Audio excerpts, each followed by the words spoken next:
So with that, I think I covered a lot of bases, but just kind of wanted to set the stage as we dive in with our first women's designer today. Elodie Lifchitz is going to join us on the stage. Please welcome her.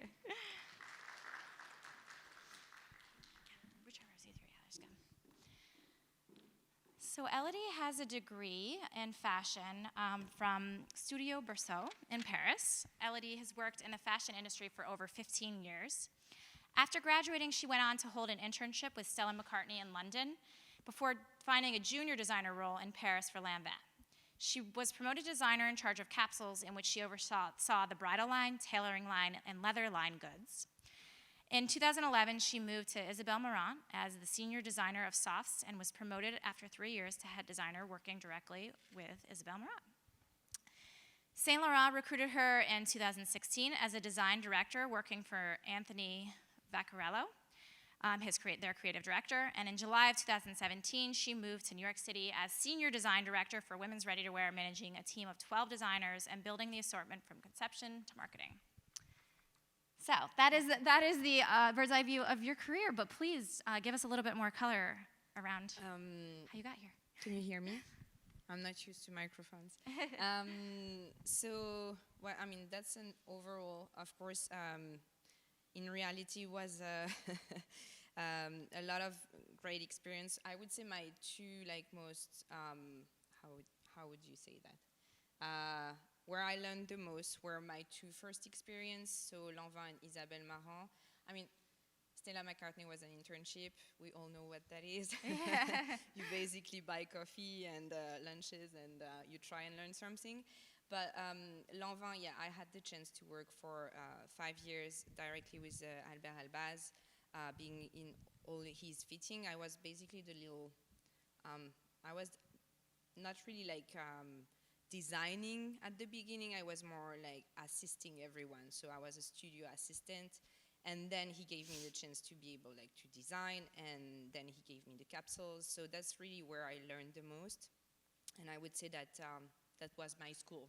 School is something, working is something else, and that's where I learned really my job. And then Isabelle was just I think she's genius. And it was very inspiring to work with a woman that strong and that smart and creative. I think she has she feels not the trend, she feels what people want, what girls want to wear to look cool. So yeah. Again, working with her for 5 years, really gave me a lot of inspiration and taught me so much about. I think she's a great merchandiser on top of a designer. She doesn't have a merchandising team. She's just doing all by herself. So can you tell them what you mean by that? So a merchandising team here. So I heard about merchandisers coming to New York, basically.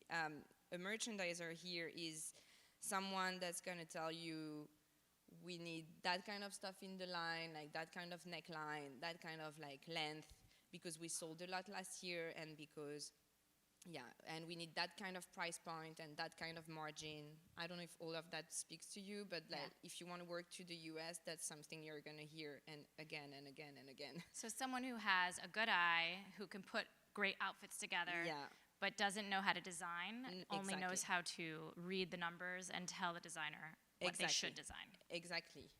Yeah. So, but she was doing both, which she wasn't. Yeah, she didn't skill. have a team for that. She was doing this by herself. So she knew what she It was also her brand and her DNA. So it was easy for her to know what people would want from her, and because basically she was dressing herself. So whatever she wanted to wear, she would do. And at the end of the day, when the collection would come in, everything would look so nice on the rack all together. She was also very good at visual merchandising. She was doing that on her own too. Wow. So that was very she was so, how do you say, when you can do a lot of different stuff. So maybe she's not the most genius designer, but she's so genius in the way that she can do everything, and in a very smart, feminine way. Yeah, so inspiring. Yeah, very inspiring. And just to chime in too, a visual merchandiser would then be someone who actually is figuring out how to display it in stores. So a lot of different companies have, heads of different departments like that, but. Yeah, but I think to me a good designer is thinking about visual merchandising, because when you design Definitely. a line, you think about your show. You also think about like how it's going to look in the store, and how, you know, when you come in a store and you get in and you want to buy everything because just it looks good on the rack. That's like a designer should think like that. I mean, for me. Yeah. I think it's not just all about like one piece and the other, like the whole thing together should be rich and inspiring. So those were my two first experience, and with Isabella I also got the chance to start managing designers. So that was like, to me, a revelation. Designing is something I love, but like working and managing designers is like really what I'm meant to be doing, I think. Um, like helping them to create coherence and to, like giving them confidence to come up with new ideas, and sharing creative ideas with them was really something that I loved. So I started doing that with Isabelle, and then when Anthony Vaccarello took Saint Laurent, he called me. I used to work with his boyfriend at Lanvin, so when they got it, like they called me to overview the finished product designers. So at Saint Laurent there is two studios, one for the softs and tailoring, and another studio which is doing leather, embroidery, denim, jersey, sweaters, basically everything that you can't do in an atelier that you have to send over. So I was overviewing the team for this studio for both men's and women's. So that was a huge thing. Yeah. It was also for me going back to a very luxurious brand, which I didn't really want to do at first, but I mean, that was with friends, so I thought I would do it. But I was tired with Paris and Parisian fashion and French people. So I Even got though you this, are French. yeah, even though I'm French, Yeah. I mean, yeah. I don't know if there is some French people here. Is anyone French? No, No. Good I luck think with there were a couple French. German, right? German are nicer. Yeah. So yeah, I got this opportunity. Rag & Bone called me, and I thought that would be a great experience for me and my family to move to New York. And at first, it was really, the intention was to just leave Paris and try something else. So yeah, I mean, I got this opportunity to come here. I have two kids, so to come with them, and I think like it was a new start for us. So that was great. Here, like I was doing, so I say was because I just left Rag & Bone, just to be clear. I'm moving back to France now. So yeah, I was overviewing the women's wear team. So it was a big team, 12 people. We were working on around like 200 to 300 SKUs per season. So I don't know if you guys know what a SKU is. No? It's a style, basically. Like in a shop, you have one style, two style, three style. That's All the way SKU. down to color. Yeah. So Yeah, like exactly. the white T-shirt with Rag & Bone written on it. Yeah, exactly. So 200 to 300 SKUs a season, 4 times a year. And that's That's a it. I lot. mean, that's a lot. Yeah. That was challenging because the calendar is a bit different in this company. They do everything like it's changing now, but they do they develop most of their stuff in overseas. So we have to work on a different calendar, where I was used to work with ateliers in Paris. So that's, I think, the main difference on my experiences. I think working with an atelier with pattern makers is really like something that you, depending on what you love, something that you should start for, because you can learn so much next to those people.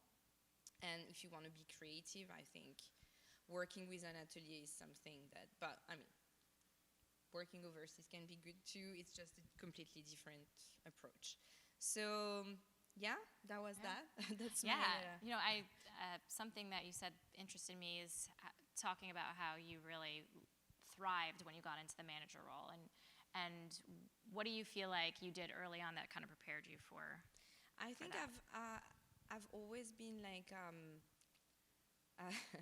more interested in the human side than the fashion side of fashion. I don't know how to, like, I was even like my first job, I was always down in the atelier trying to learn from those old French women how to, make a garment and discuss with them their story. And so I really like, I was interested in people, which, and I have a very like people that maybe you'll meet some people I work with. I can be like tough and rough and French, but I'm nice and fair, I think. And it's very important to me, like the contact with people. So that's why, like, when I got the chance to manage a team, I could really like develop that side of me. Yeah. And I think like design can be very competitive and very hardcore. And having the possibility to create a different atmosphere in a studio and make sure that people feel as good as possible and that they don't compete with each other and that they are, like treated as adults and not children, and like all of this was something that I really suffered from when I was a designer. So I think like that's, I could finally change a little bit the way it was working. That's great. Yeah.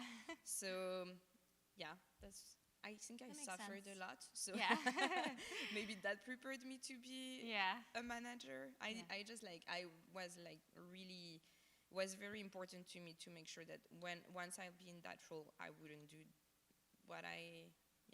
what you hated. Yeah. Which is good. Yeah, that's a sign of a really strong manager, I would say. And another thing you said that really interested me was that you were hired over to YSL because of a connection at Lanvin, and just kind of this idea that you take these relationships with you wherever you go. So I think that's really important. I'm not the best person for how do you say réseau? Networking. Yeah. You speak French? A little. So I'm not good at networking because I'm not good at politics. You might not have been able to tell from my accent, but your accent is perfect. So yeah, I'm not good at networking because I'm not good at politics. So in every industry, every job, there is politics and there is a game of power. I wasn't good at that at all, and I wasn't interested, and I'm not. So I created like the people I was bonding with was really good friends that I would keep again like for forever basically. So when they called me for a job at Rag & Bone, same, like a friend of mine that I worked with, Isabelle, was working at Rag & Bone. He told them about me. Like most of my jobs I found by like word of mouth. I never really looked for a job. Like people would the best call way me. to find one, right? Yeah, it's the coolest way. Yeah. And just because they would know, like they knew what to expect from me. I'm not good at bullshitting. I'm very hardworking, but I'm also not good at politics. So they will. People that would call me will have to be ready for my no filter mode. Yeah. That's great. Yeah. It's great, but it can be a problem sometimes. Yeah. So tell us what a typical week would be like at Rag & Bone for you. So a typical week at Rag & Bone would be a lot of meetings, a lot of meetings with more so than any of your French companies. Yeah. Much more. Yeah. Probably the American way. So yeah, I guess I don't know, like a lot of mails, a lot of meetings, a lot of like, yeah.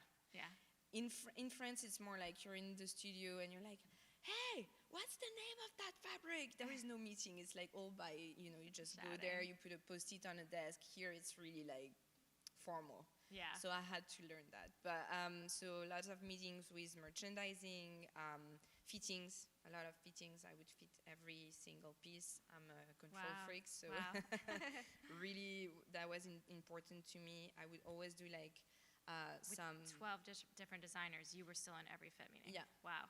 Yeah, I was organizing. I mean, I had a wonderful person helping me with my calendar and helping me organize my days. And yeah, that was something I was really, that's really important for me to be in all the fittings. I think fittings are the most, that's where you really connect with your collection, and that's where you really built it somehow. So yeah, fittings, a lot of merchandising meetings, a lot of meetings with product development, fabric development, and that's it. I mean, depending on the moment of the collection, I would do also some production fittings, and then I would always make sure to keep some moments with my team to either like recap with them after a meeting, so another meeting after the meeting, or just going, like I'm a very informal person, so I would just like go to their desk and be like, so where are you? Is there anything you want to show me? Is there anything you want to discuss? How do you feel about what I gave you? Like more of a discussion. So yeah, that was my week. What's the process like at Rag & Bone? Like, how does it start? So you're talking about, say, spring, summer 2021. Like, how do you start the concept? So when I started at Rag & Bone, it was really, how would I say that? Instinctive. So I would just like gather images and vintage pieces for like few weeks with the team, and then from that build like a concept board. But it was more like, what do we feel? What do we want? Which is like the way like my favorite way of working. But then like, yeah, there was a discussion on how like do we have to have a theme, or like do we have to build something which is more like that you have more of a story to tell to your buyers and to the press.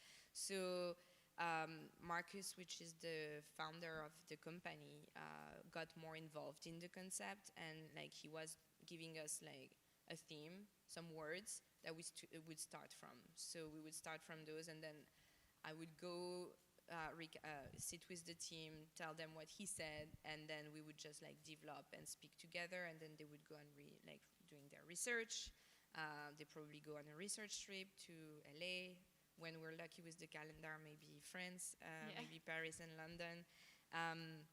And then we regroup and we put everything together, and then my job was to like, organize it basically, edit the research, organize a mood board, build a color palette. So that's how we would start. Yeah, that's great. And about how much you designed actually would end up being made? Would the buyers really whittle it? Or? So I think it's about like good seasons, we would, I would say 70% of 60 to 70% would make it to the market. That's great. Yeah, it's not bad. It's not that bad. Yeah, I certainly had worse. No. So tell us what an entry-level job would look like for someone in the design track at Rag & Bone.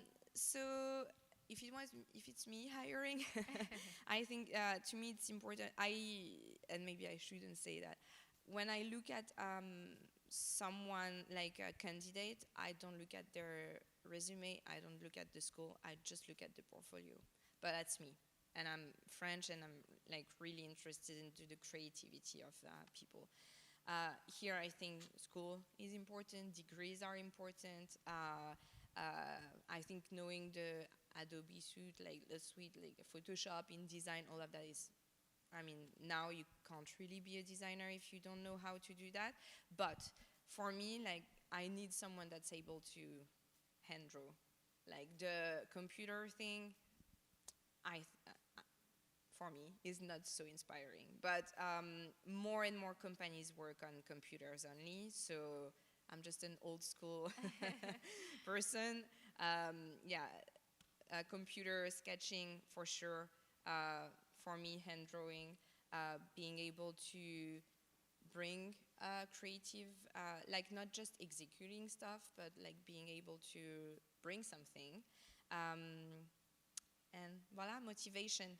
Yeah, that's great. A nice portfolio, very important, a nice portfolio. Yes. Like inspiring portfolio. And would you typically see those before you even brought someone in? Yeah. Yeah. Always. Yeah. Yeah. That's great. Tell us about Studio Berceau and the program that you studied there. Oh, trying to remember. That was a long time ago.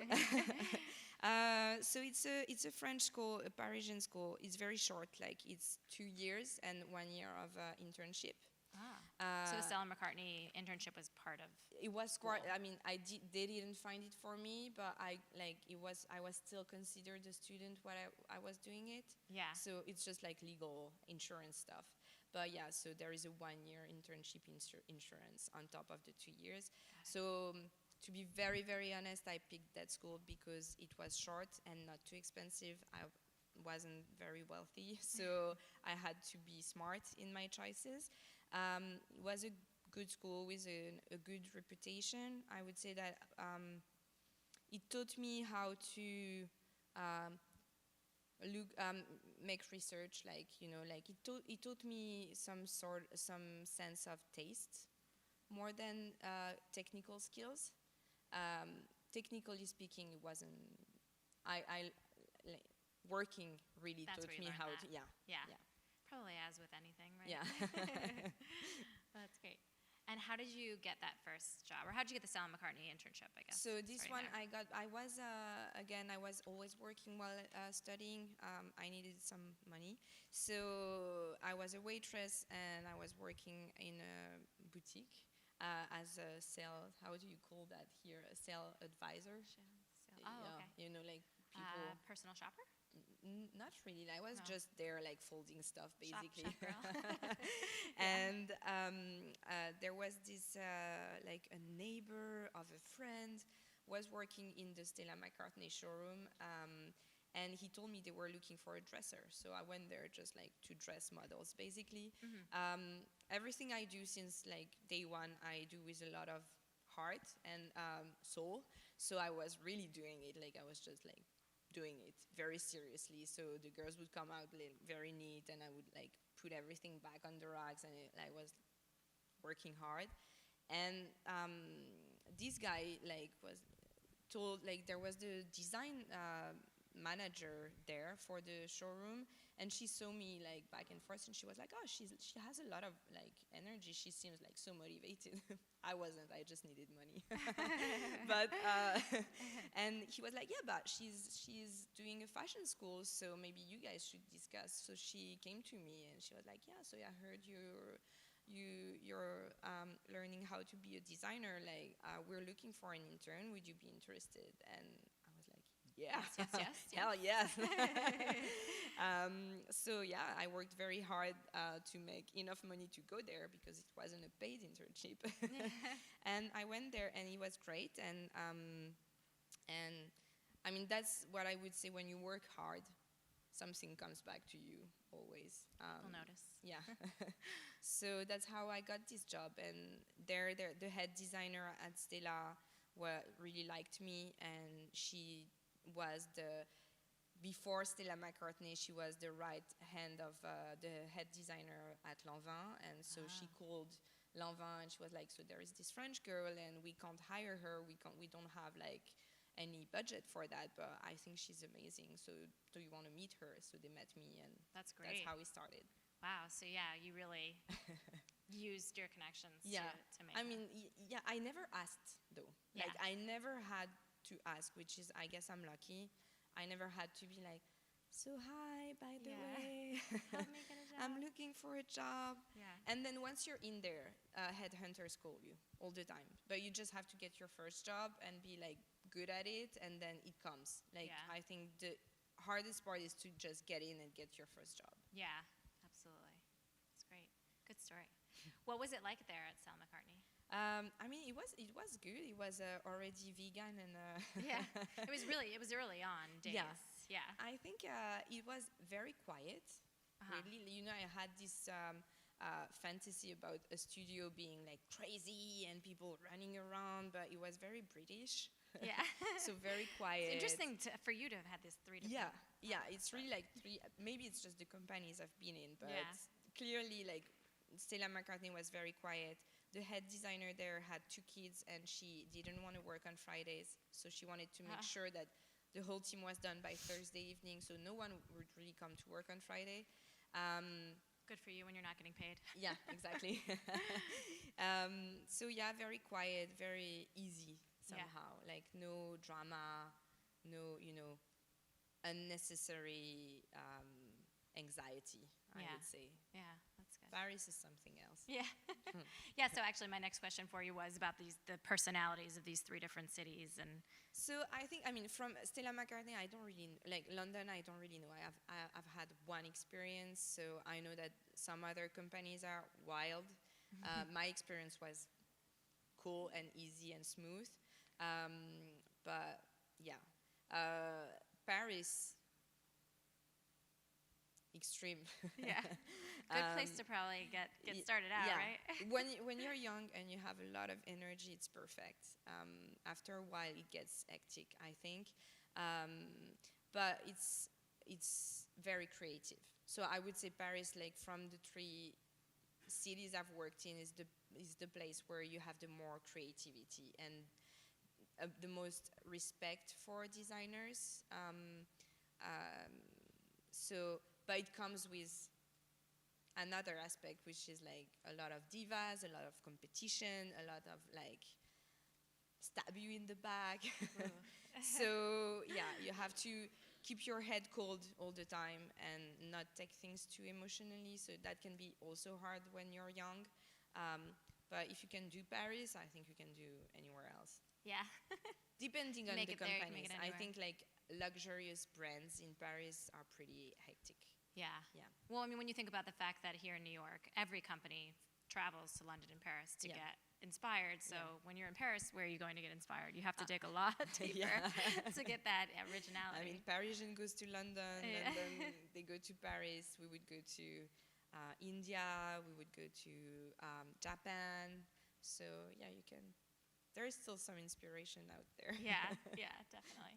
And what about like the work-life value in each place? So yeah, I think that's, yeah, I was trying Maybe to. more specific to the companies, but So I think, yeah, Paris is really, I managed to have like a career and a family, but I really had to put some very like strong boundaries, and from day one, like I would start in a company and be like, I have 2 kids, or I have 1 kid, but after 6, 7, I'm not there. I'll do weekends only like 1 week before the show, but the rest of the time consider me off. So like that was hard because in France there is not so much respect about your work-life balance. really, No, yeah, no.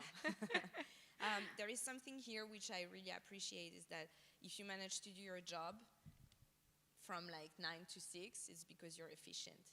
If you do your job between 9 to 6 in France, you're most likely, you can be considered as lazy. So you need more job is basically what they would think. they think that the more you work, the more you know, get creative. Which Yeah. can be true, but I think once you're a mom, you guys are not parents yet, I guess. I hope.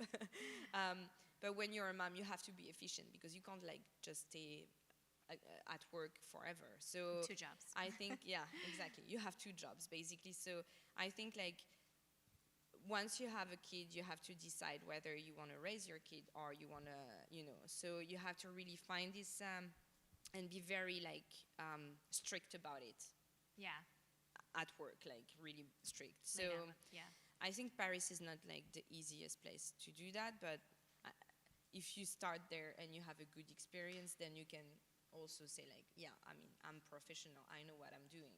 If I tell you that I can do that between 9 and 6, I can do it. So, Yeah. and then they trust you, but you have to bring that trust with your resume. So you Yeah. have to have you know, some background. Yeah, yeah. Thanks. That's helpful.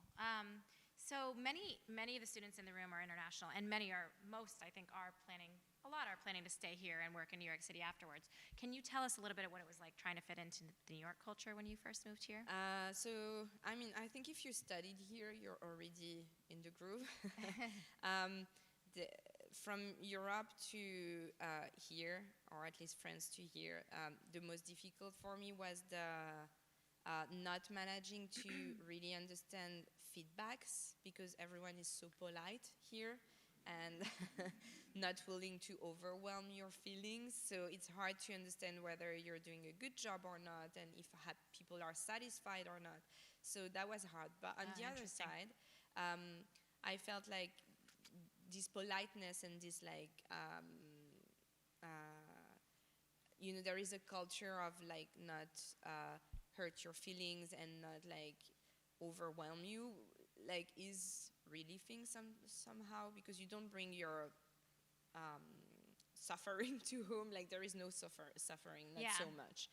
Um, but on the other side, it's like here, from my experience, it's a lot about money and how much money you bring and how much money you make. Less about creativity. So Interesting. it's my experience, and I guess it's not like that everywhere. Yeah.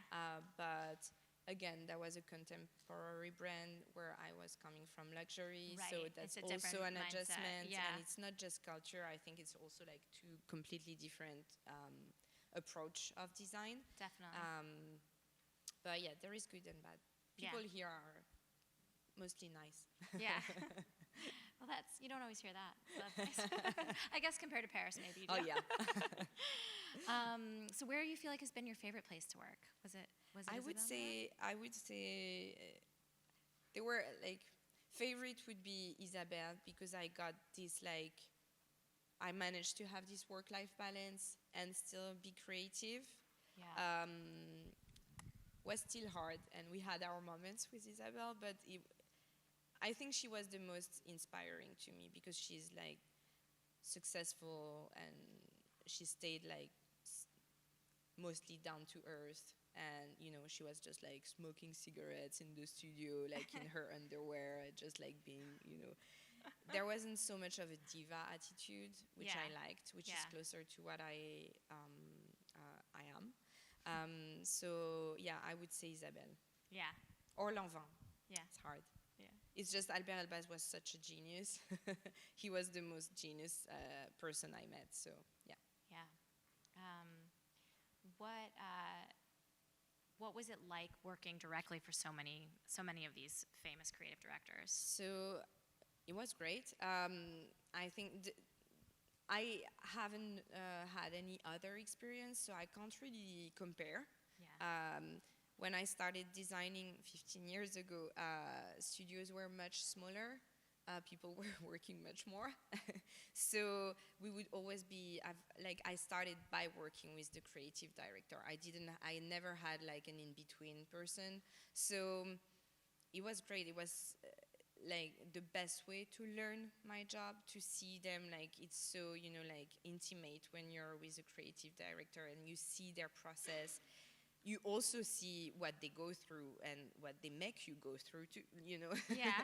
So you go with them through their emotion, and it's a process, and it's like it can be hard and painful. There is no filter. You're not protected by like some sort of like, how do you call it, a buffer between you and them. So that's I would say the negative aspect of it, but the positive is that I could like see them, like I was just like here observing how they would build their collection, which is like such a privilege. No better way to learn. Yeah. That's amazing. And at Lanvin, you worked directly on the bridal line. How was that process different? So I think it's a bridal line that was more of a cool bridal line, like not so much of a bridal.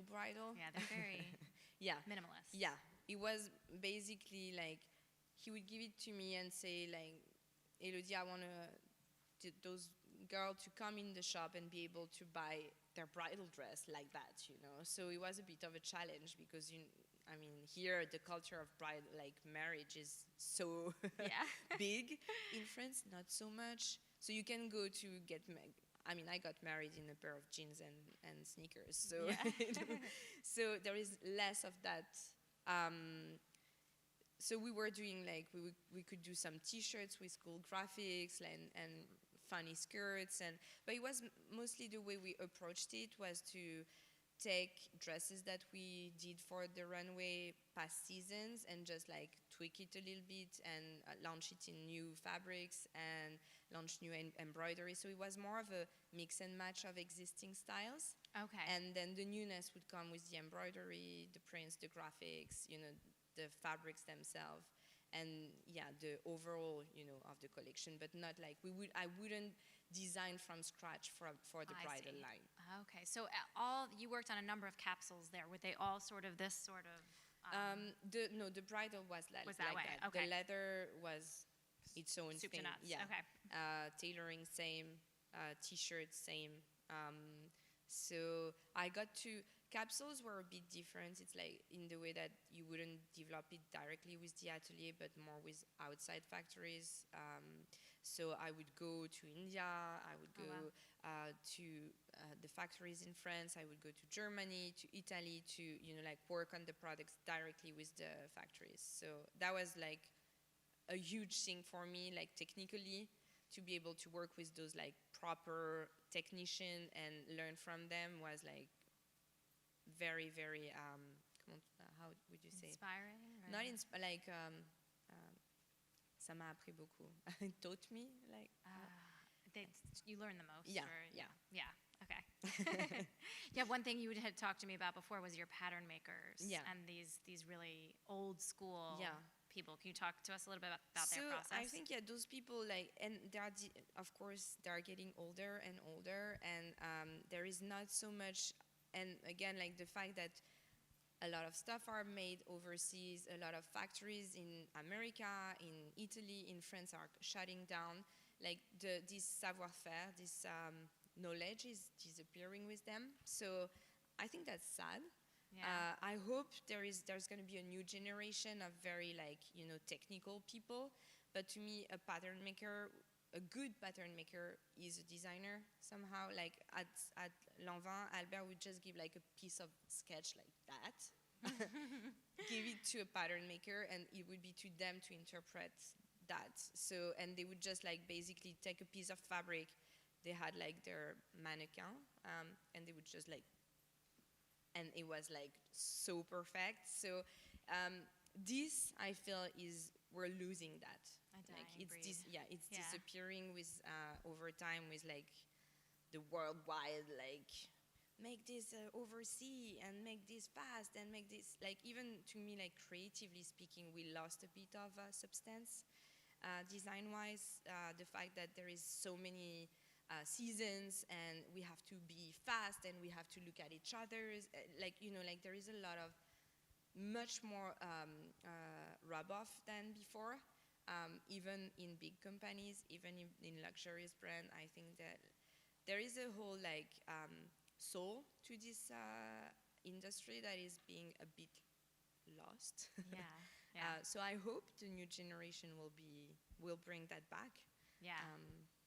More and more of the, like we were talking about early in class, but the smaller designers and the sustainable focus could change things quite a bit, I think. Yeah.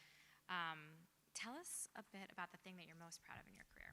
So I think what I'm most proud of is that I managed to have some sort of work-life balance and still be a good mom, I hope. Maybe in Sure, 10 years, my amazing. kids will be like, no, she wasn't. They will either way, probably. Yeah, true. So I would say that, and managing to keep my head cold and not be overwhelmed by, when you become a manager, you can be overwhelmed by power and by, the control that you have on people, and that's what I'm the most proud of. Yeah. I think I stayed myself, true to myself. That's great. Good, really good skill. Can you tell us about a time that you feel like you made a mistake or a misstep in your career that you would have done differently? I wouldn't say a misstep, because I think like the choices that I've made, like when I've changed companies, I'm kind of happy with. Mm-hmm. The mistake I've made overall during my whole career and still a little bit today is that I take things a bit emotionally, and I think I put too much of myself into my work. Like I'm too, I take it personal and I take it very seriously, and I sometimes like I bring that home. Yeah. And I'm like, I'm thinking about it, and if something is going wrong, I like take it personally, and I would be like, so this is something I'm working on, but that's like, I think something I'm not so proud of. Yeah. Okay. That's good advice. It's hard when you're an artist. Yeah. And you're out there and you're kind of facing the firing I squad think it's the every most day. challenging thing for a designer is that you're an artist, but you're also producing something that has to be sold. So you have to make money, and you're judged on your art, Yeah. whether it sells or not. So it can be hard to keep your faith in yourself, and to be confident, and it's very competitive. So you have to. I think if you have a strong base, so I think like my advice would be to make sure to have like a strong family support, like a good boyfriend, good friends, like to always keep the personal life outside of fashion. Because it's easy to get along with your colleague and go out and have drinks and talk about work and how bitch this one is a bitch and this one did this to me, and so like to always like try and Compartmentalize. Yeah. Yeah. I think it's important. I mean, to me that was what saved me. That's great. How do you feel like you find your inspiration, or what's the best way you have found to find To me, inspiration? vintage shopping is something I hate looking at other shows. Yeah. Yeah, I shouldn't say that, but I don't like that because I feel like then it gets into your brain, Yeah. and somehow you're gonna copy that. You need to, Or not copy it and miss out on something too because you're thinking Exactly. too much about it. Or you may think, oh, they did it, so I can't do it. Where if you find, like, let's say now in the shows you see like fringes all over the place. There is fringes. I could feel fringes without seeing a show because I'm part of the world, and I live in a big city, and I see like I see people, and I go to see exhibition, and I'm going to vintage shopping. Like I think there is a way to feel that without like just watching shows all day long, but you also have to do it though. Yeah. Like it's the bad advice. You have to look at other shows, but not too much. Like not too seriously. Don't let it be your foundation. Yeah. Not offended. Except if you work for Zara or at H&M, Right. you have to. Right. But if you work for a more like fashion-forward company, like not too much. Yeah, that's good advice. Where do you feel like is the best place you've been brought travel-wise? You mentioned India at one point, but I don't know if that's up India there. was Japan. something. Both were very cool, but Italy to me was the most. Again, I got to go in all of those old factories owned by old Italian guys. Very cool. So, and I was eating like you have the best food, and the weather is nice, and everything is beautiful, and it was to me very inspiring. India is something else. I mean, India is inspiring, but you also see the other aspect of India where you go in a factory and then make you sit in that like very clean office with AC, and while they are cleaning up the back, the place where people are working actually, and then you wait, and when you go, you see that some stuff are hidden somewhere, and you see that people are working on the floor, and that they don't get to have a break, and that they are underpaid. So this part for me was a bit tricky. Yeah. Yeah. Yeah, I can imagine. Did it look like the conditions that I showed you from early New York City? Not as bad, but Yeah. not good. Yeah. Not good. Like cockroach on the floor, and like No one's even AC. reacting. No AC. Oh my gosh. Ouais. So there was like some sprinkler. Mist Yeah. while they're working. Yeah. Wow. But no AC, and it was like hot. Yeah. So it was during the rain. What's the name of that? Monsoon or when rainy it's raining season. a lot. Yeah. So it's already very humid and hot, and anyway. Oh my goodness. So yeah, not like that, but still not what we would accept for ourselves. Yeah. So that's also something I think that we need to work on as an industry. As a world. Yeah. Definitely. It's something we talked about a lot last week Yeah. as a group. Good. Was we watched a video about this student who was going overseas to build out her project, and she was in India and in Bangladesh and looking at different conditions, and just But I think eye-opening. the more and more, like there is some factories over there that are certified and that have new certification, that they treat people well, that the air they breathe is recycled, and that So it's just I think companies and managers and people that make decision, we have to try to make sure that we go for these kind of factories instead of like giving, because of course they're more expensive. Yeah, yeah. But it's, again, I don't have my own The company. customer needs to care more. Yeah. And I think it's getting there. It's more getting and more. there. It's Yeah, getting there. Hopefully. definitely. Yeah. With Thank time. God. In some parts of the country, maybe no. And who do you feel like is the most interesting person you've met throughout your career? That's hard. Isabel? Maybe? Or the pattern makers, I think you I think, mentioned. yeah, I would more go for those old French pattern makers. Yeah. They were so nice and Sounds like a documentary. Maybe Yeah. that's what you should do next. Yeah, and all I wanted is like sit next to them, and they would feed me candies, and teach me stuff. And they were like grandmothers, and I was like 22, or Wow, so. yeah. I don't know. They were so nice, and they had so much they wanted to, teach and transmit. Yeah. Yeah. Yeah. So Pass and along. share and pass along. So I would say those people were the most inspiring people I've worked with. Yeah. Interesting. Is Rag & Bone doing anything to be more sustainable? So this point? that's in the pipes. Like they're working on it. Yeah. Before I left, Especially we being launched primarily denim. a fully sustainable tea capsule, which I was very proud of. That's So it's great. like not only like the fabric is good, but like the whole process from A to Z is certified. So it's also social engagement, and like the way it travels the world and the way it's packaged. So this was a good win. The thing with the sustainability is that it is more expensive. Mm-hmm. So you have to be willing to either lose some margin points or raise your prices. But the risk when you raise your prices that your customers will not follow you. So you have to be very good with your communication, and it's tricky. It's tricky. I think those new companies that start off with this business plan of like sustainability, direct to customer, transparency, those are like the future. And I think they're doing good because it speaks to new customers and to even people my age. Like I would I prefer to buy from that kind of brand than Yeah. I mean, I basically buy only vintage, to be honest. But Even better, right? yeah, even better. But I think it's people are getting there, especially people Yeah. with money. Yeah.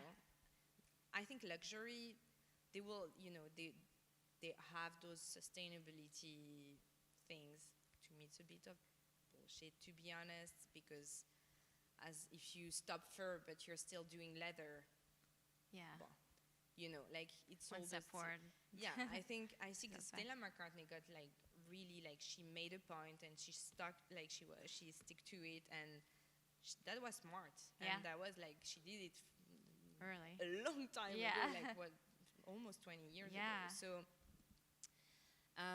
yeah, I think that's a challenge for companies like that are here since quite a bit of time, that are that have a lot of business with wholesale. It's hard to make the twist. The big Yeah, shift. yeah. Definitely.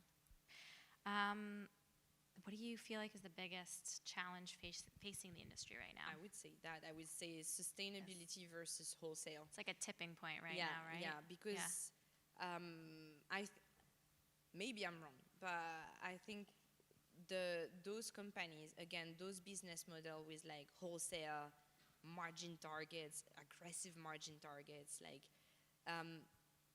if they don't find a way to make the shift, they're gonna fall off in the same time than wholesale.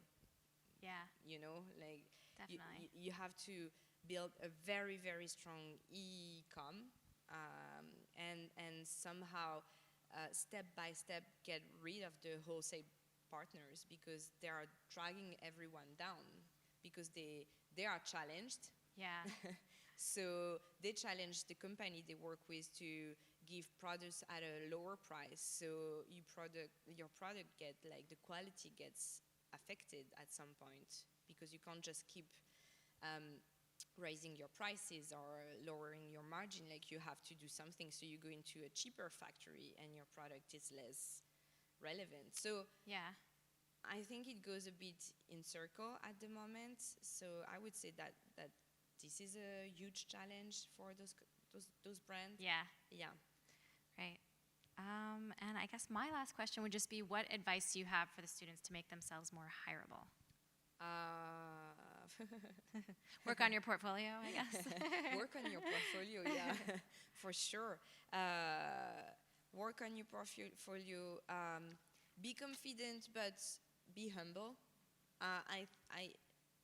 It sounds like I'm an old bitch, sorry, but a lot of young people consider that they deserve everything and that they don't need to be humble. They know everything. You know, they have um, social medias, and of course, you guys have a knowledge that we don't. You know, like you've grown with social media, so you know this language very like that's gonna be helpful for you. But I think like being humble and being ready to learn and to learn from older people and more experienced people is a skill that like is a quality that Yeah. I'm looking into young people. Creativity and being humble, but also being confident. Like so, it's a hard balance to find. Yeah. It makes you an enjoyable person to be around, Yeah. so that you move up the ranks faster, probably Exactly. as well. Kindness is important too. Yeah. For me. Yeah, that's great. I think for everyone. I hope for everyone. All right. Well, I want to turn it around to you guys. I'll grab the mic and pass it out.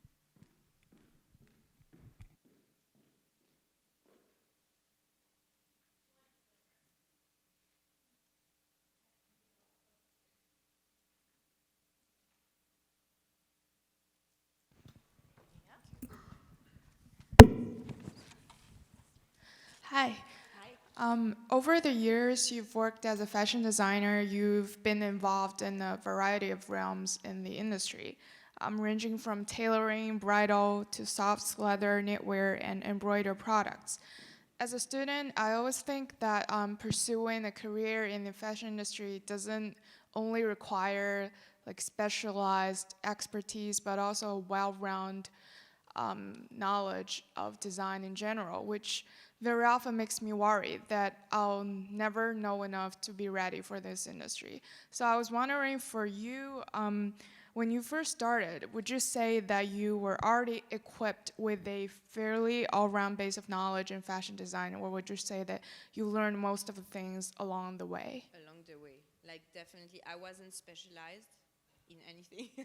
Like I didn't take like a specialization in knitwear or accessories or along the way, definitely for me. But I know that now more and more students get specialized, like, but it's tricky. It's good because you can find like if a company is looking for a sweater designer, you're at the top of the list.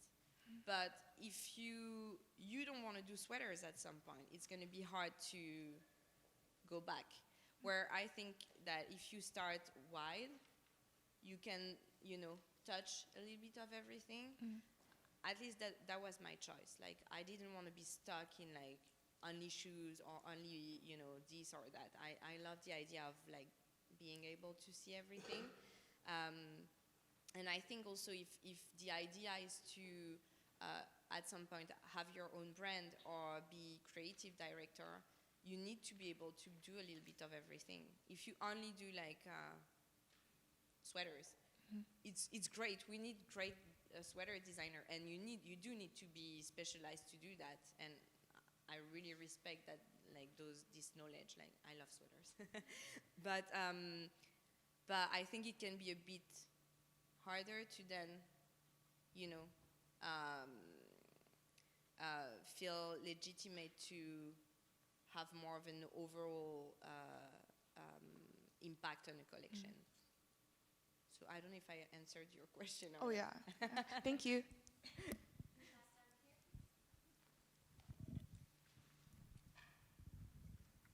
Right here in the blue, I think. Did you have your hand up? Yeah. No? No, but I'll ask it. Okay. Hi. Hi. So you really emphasize that you look at a person's portfolio more than anything else. What is the kind of content that you like to see in a portfolio? Oh, that's a good question. I love to see inspiration images, like what the person was inspired by, and then how from the inspiration, what's the process, the creative process to come to the end. Like when you see some portfolio where you have like images and then the end result, 50, 100 pictures of the front, back, blah, blah, the show, not the show, the fittings of one thing, I get bored. Like, I think what's important when you hire someone is to see what's their creative process. What, like, if I give you an image or a group of image, like, to develop, what are you gonna do? Like, so it could be your research and then sketching and then some collage and then some drape on your mannequin and then I don't like maybe just a little mock-up that you did and then the final, like the first your first prototype and then a photo shoot. But like I think the process is important. Like it's like a story and it has to be a bit, to me it has to be organized but still creative and still artistic. Like those portfolio where it's, I mean, my portfolio is very straightforward, but I'm old and I have a huge, like, I have too much stuff to put in there, so it's really like inspiration, result, you know, I don't bother anymore. But still, like at a student and young designer state, I think it's important to really show what's in you and who you are as a creative person. So again, I don't know if I answered correctly. No, that was Is good. it clear? Thank you. Is it possible to turn the lights up a little bit and down on the stage a little? It's hard to see. Right, yeah, right next to you. Hi, so I have a question about your process. So like when you're building a concept and like doing research, what is something that you always look into and would also recommend like us to get in a habit of doing? As I think I mentioned, I always do vintage shopping. That's something because I do that and then I mean, I'm lucky that I work in a studio. We book a model and we just put stuff together and just like, you know, like you can, if you buy like an oversized sweater, you can pin it and try, you know, like just like play around. That's something I really love. And images, like go to the library, go see exhibition and maybe even something that is not fashion related. I like to go in like museum with like primary art and like I can take a picture of like a feather hat or something just like for colors, let's say. Like to not make sure that you don't like stop yourself or block yourself into only fashion. I think the wider you get inspired, the more creative you can be. Even movies, you know, just like some movies are super inspiring. They have the most beautiful colors and, you know, sometimes I watch a movie and I just press pause and take a picture just for colors. Yeah, I think I've maybe told the students before, but Ralph Lauren, every single collection that he does in every single iteration, you know, all the way down the chain to chaps, is inspired by a movie. Oh. And so when you go into the showroom, it's like, what's the movie? Oh, that's this smart. movie That's is a good X, way this to movie tell is a story. X, and yeah, That's smart. you can kind of feel it. Yes, or I'm sorry, we'll do not hear first. Hi, so Rag & Bone is more of a contemporary fashion brand, but the brands that you've worked for before, like YSL, Stella McCartney, were more high fashion brands. So when you first started off, did the change in target market and the like the budget seem challenging for like the design process? It is very challenging. It is a completely new mindset, but it's super interesting. Like, I think it is very, very challenging. I like to be challenged. It's a different approach. It's more like when you're in in luxurious, like luxury brand, you have a freedom. Like no one is gonna tell you about the cost of what you do. Like you can tip like a 100 euro per meter fabric, no one cares. You know? So we're in this kind of brand like Rag & Bone, it's much more of a logic game. You know, you're like, okay, so if the dress has to be that kind of price, like, and I still want it to be a bit creative, but I do want to use that fabric, which is nice. Like, what left? Like, what space do I have to for embellishment? Let's say. So you kind of play around. It's more of a not chess game, but it's more of a logic game, like math. So it is interesting, but it's less about, and it is creative in a way because you're restrained in your creativity. So why not? You know, like some people, when they get like restrained, they get even more creative. But it's two different mindsets, completely different. Yeah. Well, I mean, compared to the brands that I've worked on, like a Bass or Kenzie or Ralph Lauren, it's a much higher price point at Rag & Bone, so it would be a lot more liberating. So probably all starts with where you start is going to really change your outlook on where you go. True. Right.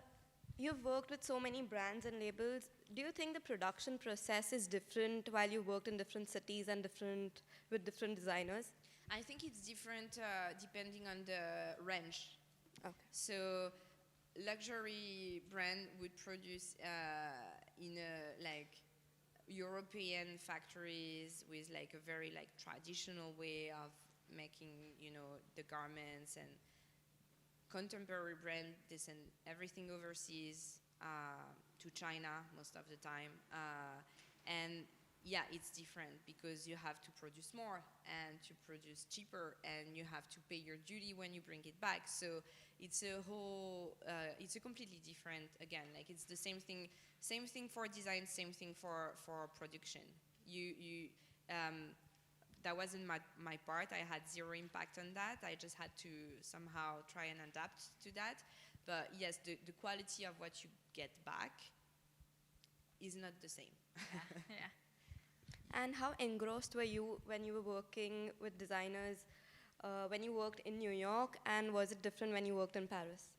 I mean, to be honest, the team in New York was mostly international. I didn't have so many American people. I did, and very talented ones. But it was, and this is something you're going to find, I think, all over the world in fashion. There is not one studio with like one type of people. Like it's people coming from everywhere. I've met people from Japan and Korea and Russia and England and Italy and Spain, and so it's very rich, and Australia. And so I didn't really work in my team with like just Americans or just this or that. So it was always international, which was like something very lovely, I think, because you get to meet different cultures and making it richer also in the creative process, I think. And you're saying it was the same in France, that there was a mix of people. Same in France, same in London. In every studio I've worked, it was the same thing. That's very cool. Yeah. Thank you. Hi. According to you, how is working in fashion different than when you started? Very different in the sense that computers. When I started, I had no computer. Wow. That is crazy for when you started, because it wasn't that they were long around ago, then, but it was more, also it was a Parisian, old, like luxurious brand, and it was all about draping and sketching. Okay. So no computer. I mean, we did have computers, like to, let's say, make we had a book for like to sell in showroom, like with the sketches, but we would scan hand sketches and put it in there. Like it wasn't like, no one would sketch on the computer ever. But that was a luxury brand. I think in the lower range, they already started working with computers. And no That's emails also. Change. Yeah, wow. No emails at all. I didn't have an email address. We would just talk and phone. So, like, according to you, pattern making has developed over the recent years? Sorry? Has pattern making developed over the recent years, or like you said, draping was used more earlier? I think yeah, the pattern making again, like here is a different approach because like there was a little atelier at Rag and Bone, but it wasn't supposed to be, wasn't meant for us to develop really. They were more here as a backup and to work on production, so it was hard to get something from them. Not that they were not good, but they were not available. But still, I feel like the pattern making also is a bit like, because now you buy something, you throw it away 2 years after, 3 years after.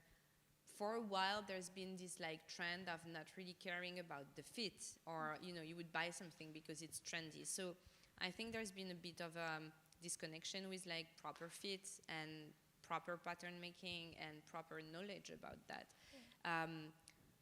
But there is still some very good pattern makers. But I think it's been not so important, where I think it is super important. Yeah. A good fit, you can keep it forever. So, Yeah. Thank you.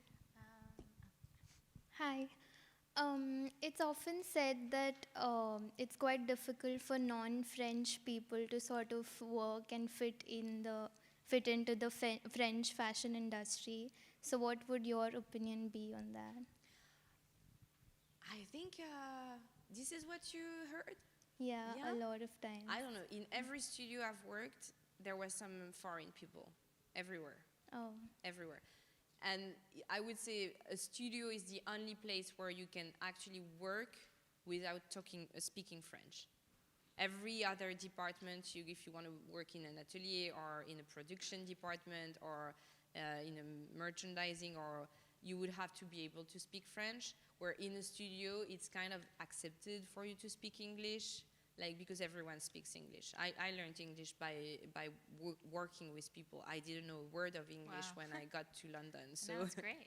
yeah, it's so. It's okay. I can so communicate. by studio, do you mean the design team? Yeah, Or? the design team. Okay, okay. Yeah. Great. Next, straight back in the white shirt. Thanks. Hard to see. Hi. So I was just wondering if you ever had problems reconciling your personal style with the brand's identity, and if ever, like, how did you go about that? That's a good question. I think not so much, except in the last experience, because I always changed jobs. Like when I had an opportunity, I would make sure that the style would be something that I would I think that's easily fit important. in. Yeah. Yeah, I wouldn't go for I don't know what's like a weird brand that I mean, I don't want to be rude, so no. I think it's important to not just like, maybe if it's your first job, you don't really have a choice, and it can be a good challenge to also like work in a company which is completely the opposite of your style. But I always, maybe I got lucky, always worked for companies where it wasn't so much of a, how do you say, like A stretch. a stretch, yeah. Isabelle Marant, I mean, who doesn't like it? To me, that Very was like, I was classic. like, I Yeah. can't wait to have my allowance. I was like really waiting for that job. So Lanvin was not my style, but it was beautiful. So, like the test level was like something that I could feel. Saint Laurent is Saint Laurent. Yeah. And Rag and Bone was a bit more challenging to me because Look the part now, though. the The vintage vibe is definitely. Yeah, the vintage, but it's much more masculine, Yeah. and like workwear and military, and that's not something. So I had to really challenge myself to. I'm able to understand it, but it was much more of a challenge, which can be good. Like, yeah, but sometimes it can be hard. Yeah. Right behind you. Hi. Hi. I'm not sure you talk about this, but Do you pursue some specific direction whenever you think about new collection with your team? I didn't get the Like a specific direction that you head when you start designing. Yeah. I personally don't. I really like to just gather some stuff that I love and that my team bring, and then build from that. But some companies need, like, they want like a theme to, like, grab and to be able to speak to. So I can do both, but what excites me the most is just like instinct and just like gathering stuff, and yeah. That's great. Thank you. I think we probably can do one more live question. Let's do right behind you if you can reach. And then anyone who still has lingering questions, if you have a moment or two to answer. I don't know how hard it is. Hi. So oftentimes in class, we're faced with the challenge of expressing ourselves creatively and pushing ourselves, and then told that what we're creating isn't sellable or there's not a market for it. So you were saying that you hope that our generation brings back that creativity. How would you suggest a designer like ourselves, with the current climate of having to produce so fast, still keep up with that pace of the industry, but also taking the time to create our own aesthetic and market that? That's also a good question. I think the fact that the market is fast, I hope it's gonna change. So you can't. I don't think you can design every 3 months a huge quantity of stuff and still be always creative. I think it's an illusion, and I think that's the main problem that the fashion industry is having at the moment. On the other hand, yes, you're pushed to develop yourself, but you're at school, so you can be a bit. I don't know this school. I think the school being at school is the only moment really in your career where you're going to be able to design stuff that are not sellable. But soon, Unless you're designing to wear it yourself, I guess. yeah. But you have to make sure that there is at least one person that would like to wear it. And if it's not you, someone that you know, but if it's just a piece of art, good, but you can be just an artist. A designer designs clothes to be worn, I think. But there is a fine, there is the limit between both is blurry. Vetements is doing great, and they are making stuff that look not wearable because it's gigantic, but they are still doing well. So what's not wearable? Who knows? Nobody really knows. And as designers, that's where we have to be confident that what we propose might look not wearable to some people, but actually is. So that's the very tricky part about being a designer, and that's where you have to be very confident, but at the same time, like it's tricky. I didn't figure that out completely yet. So, Thank you. Work in progress. All right, well, thank you so much for your time. Thank This you. was wonderful. And if you didn't get a chance to ask a question you had, please let me know.